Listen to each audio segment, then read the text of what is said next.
एक छोटा सा गांव था रामपुर। वहाँ सब एक दूसरे के सुख दुख में साथ रहते थे। लेकिन एक दिन गांव में ऐसी बात हुई कि सब हैरान रह गए। कारण था धनिया। हाँ, वही हरा धनिया जो सब्जी की शान होता है। अब सोचिए, किसी गांव में अगर धनिया चर्चा का विषय बन जाए तो कुछ ना कुछ गड़बड़ तो जरूर है। गांव में दो पड़ोसी रहते थे, श्यामू काका और प्रीति भाभी। श्यामू काका थोड़े कंजूस थे मगर दिल के अच्छे इंसान, और प्रीति भाभी हंसमुख मगर थोड़ी नटखट। हर सुबह दोनों के घर से तड़का लगाने की खुशबू आती थी। पर एक दिन श्यामू काका सब्जी वाले से बोले, अरे भैया, आज धनिया इतना महंगा क्यों है? सब्जी वाला बोला, काका बारिश बारिश कम हुई है, फसल खराब हो गई है। श्यामू काका बोले, तो फिर मैं बिना धनिया के ही काम चला लूँगा।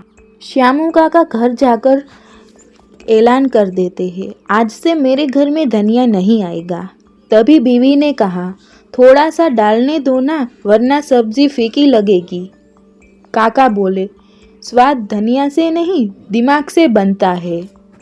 श्यामू काका की ये बात सुनकर गांव में सब लोग हंसने लगे। अरे देखो, श्यामू काका धनिया से भी डर गए। प्रीति भाभी को मज़ा आया। उन्होंने सोचा, चलो काका को थोड़ा छेड़ते हैं। अगले दिन उन्होंने श्यामू काका के घर के सामने एक बड़ी सी टोकरी रखी धनिए की। काका ने देखा तो बोले, अरे ये धनिया किसने रखा? भाभी बोली, इसे काका भगवान का प्रसाद समझ लीजिए। काका बोले, नहीं नहीं, इतना महंगा धनिया मैं नहीं लूँगा। भाभी हंसकर बोली, अरे काका, ये फ्री है। बस फिर क्या था? काका बोले, फ्री है तो थोड़ा रख लेता हूँ। गांव में सब कहते थे श्यामू काका को फ्री का धनिया बहुत पसंद है। पर धीरे धीरे गांव में धनिया की कीमत और बढ़ गई। अब सब लोग परेशान होने लगे। प्रीति भाभी बोली, काका, अब तो आप भी महसूस कर रहे होंगे, धनिया नहीं है तो स्वाद अधूरा लगता है ना? काका बोले, हाँ भाभी, अब समझ आ गया, छोटी चीज़ का भी बड़ा महत्व होता है। श्यामू काका ने फैसला किया, वो अब घर के पीछे छोटा सा धनिया का बगीचा लगाएंगे। गांव के बच्चों को सिखाया, बेटा, जब चीज़ें महंगी हो तो रोना मत, मेहनत करो और खुद उगाओ। धीरे धीरे पूरा गांव प्रेरित हुआ। हर घर के आंगन में हरा धनिया लहराने लगा।